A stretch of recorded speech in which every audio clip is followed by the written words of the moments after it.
Opposition leader Khurshid Shah ने इस्लामाबाद में media से गुफ्तगू करते हुए कहा कि फैसल राठौर पर कातलाना हमला कश्मीर इलेक्शन को पामाल करने की साजिश है। वाक़े के बाद आईजी इस्लामाबाद पुलिस की एफआईआर दर्ज करने से माजरत इस बात का इशारा देती है कि वाक़या किसके कहने पर हुआ। पीपल्स पार्टी ने हमेशा जमहूरियत पर यकीन रखा और दहशतगर्दी की सियासत से इज्तनाब किया। एफआईआर दर्ज करवाना हर पाकिस्तानी का बुनियादी हक है। वजीर आजम नवाज शरीफ से अपील करता हूँ कि वो आईजी इस्लामाबाद की जानिब से एफआईआर दर्ज न करने का नोटिस लें। 2 दिन पहले मैंने आपसे बात करते हुए वहाँ के हालात पे रोशनी डाली थी। जो वहाँ वाक़या हुआ जहाँ पे पीपल्स पार्टी के वर्करों को एफआईआर दर्ज करके 80 के करीब वर्करों को पकड़ा जा रहा था और जिसमें 40 पकड़े गए, हरास किए गए, जायदादों को नुकसान पहुंचाया गया, करोड़ों का नुकसान पहुंचाया गया और 40 बंदे गिरफ्तार हैं, 40 के 45 के करीब रूपोश है। ये समझ लें कि वहाँ वो इलेक्शन छीनना चाहते हैं जबकि वो कॉन्स्टिट्यूंसी पीपल्स पार्टी की है। पीपल्स पार्टी न कभी दहशतगर्दी पे यकीन रखती है। हम डेमोक्रेटिक लोग हैं। हमने ही बुनियाद रखी थी कश्मीर में सियासत की और कश्मीर का जो हक था वो जुल्फ़िकार अली भुट्टो ने दिया था। माशाल्लाह अब तो बड़े लोग पैदा हो गए हैं, खुशी है, अच्छी बात है। मगर इस वाक़े के बाद हमारे जो वहाँ के उम्मीदवार हैं ख्वाजा साहब, वो और राठौड़ साहब आए, प्रेस कॉन्फ्रेंस की। कल दोपहर को फैसल राठौड़ जो कि मिनिस्टर है G10 से अपने घर से निकले 1:20 पे।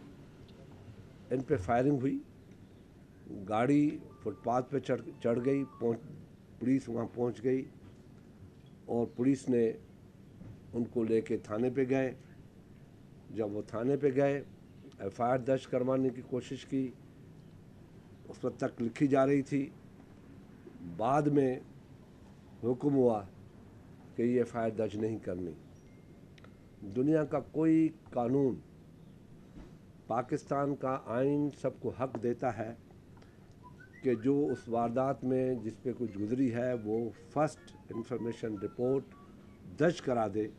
उसके बाद कानून के मुताबिक उस पे इन्वेस्टिगेशन होती है। रॉन्ग और राइट का पता पड़ता है इन्वेस्टिगेशन के बाद। अगर कंप्लेंट करने वाले ने, एफआईआर दर्ज करने वाले को उस इन्वेस्टिगेशन पे एतराज़ होता है तो वो कोर्ट ऑफ लॉ में जाता है, उनको चैलेंज करता है इन्वेस्टिगेशन को।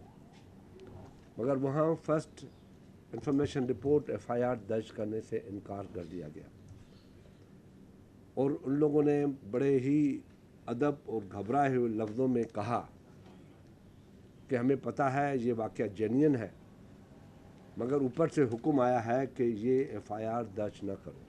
बड़े अफसोस की बात है। इस तरीके से मुल्क चलते हैं, इस तरीके से रियासत में बसने वालों की हिफाजत आप करेंगे।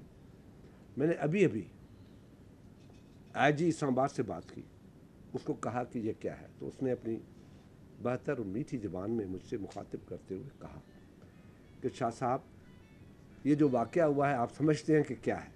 मैंने कहा मैं बिल्कुल समझता हूँ, ये कम से कम ड्रामा नहीं है।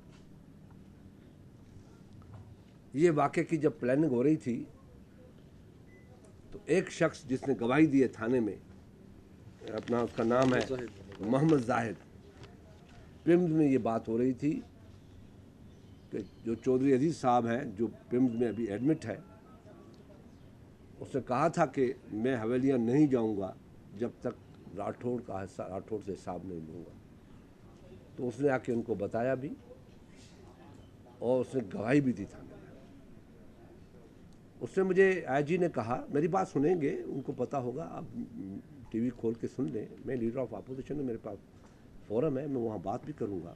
इतना बड़ा ओहदा रखने वाला शख्स अगर इस किस्म की गलत बातें करे तो बड़ा अफसोस होता है, इस रेंज पे पहुँच जाए اور پھر بھی اپنی نوکریاں. اس موقع پر فیصل راٹھور نے کہا کہ اسلام آباد پاکستان کا محفوظ ترین شہر ہے. اسلام آباد میں دن دہاڑے ایسے واقعات کا وقوع پذیر ہونا تشویشناک ہے. مسلم لیگ نون کی جانب سے کوشش کی جا رہی ہے کہ کشمیر الیکشن جیتا نہ جائے بلکہ چھین لیا جائے. شکر گزار ہوں میڈیا کو، اور صرف اتنا کہنا چاہوں گا کہ بڑی بدقسمتی کی بات ہے کہ کل اسلام آباد کے اندر دن دہاڑے اگر پاکستان کے کسی عام چھوٹے سے شہری کے اوپر بھی اسلام آباد کیپٹل کے اندر ایک حملہ ہوتا ہے تو یہ ایک بڑی خبر ہے، اور میں سمجھتا ہوں کہ بہت بڑا ظلم و زیادتی ہے. میں آزاد کشمیر کا ایک ممبر اسمبلی وزیر بھی ہوں. اسلام آباد کے اندر دن دہاڑے مجھ پر 5 گولیوں کے ساتھ فائرنگ کی جاتی ہے. میرا قصور صرف یہ ہے کہ میں زندہ بچ گیا، اس وجہ سے خبر نہ بن سکی. اور اس کے بعد پولیس وہاں پر موجود ہوتی ہے، تمام ادارے موجود ہوتے ہیں. 8 گھنٹے تک 1,500 سے 2,000 لوگوں کے ساتھ ہم اسلام آباد کے تھانے G11 کے اندر موجود رہے، لیکن پولیس نے FIR نہیں کاٹی. اور FIR میں کسی وفاقی وزیر کا نام نہیں تھا بلکہ مسلم لیگ کے چند گلو بٹس کا نام تھا. اور میں انتہائی افسوس کے ساتھ کہتا ہوں کہ مسلم لیگ اپنے گلو بٹوں کے لیے آزاد کشمیر پاکستان کے بڑے بڑے لوگوں کو قربانی کر سکتی ہے. اور آج پاکستان کے اپوزیشن لیڈر خورشید شاہ صاحب، جنہوں نے پرسوں بھی میرے ساتھ پریس کانفرنس کی اور آج پھر وہ پریس کانفرنس کر رہے ہیں کہ صرف ہم نے کسی وفاقی وزیر پر الزام نہیں لگایا، ہم نے صرف اپنا رائٹ مانگا کہ ہماری FIR کاٹی جائے. اگر بدقسمتی سے ہم بچ گئے ہیں تو کم سے کم اس کی انویسٹیگیشن کی جائے. آزاد کشمیر میں اگلے 6 دن بعد الیکشن ہے اور مسلم لیگ کی کوشش کر رہی ہے کہ الیکشن جیتا نہ جائے بلکہ الیکشن چھینا جائے. وفاقی وزراء آزاد کشمیر کے اندر داخل ہو کر جو طریقہ کار اختیار کیے ہوئے ہیں ہم اس کی مذمت کرتے ہیں. صحافی کے سوال کے جواب میں خورشید شاہ کا کہنا تھا کہ پاکستان کا دارالحکومت عارضی طور پر لاہور منتقل ہو چکا ہے. اسحاق ڈار سے پیر کو ملاقات ہوگی. متحدہ اپوزیشن کا الیکشن کمیشن کے ممبران کی تقرری کے لیے کوئی حتمی فیصلہ نہیں کیا گیا. کیمرامین سلیم اختر کے ساتھ عمر برنی، رسائی، اسلام آباد.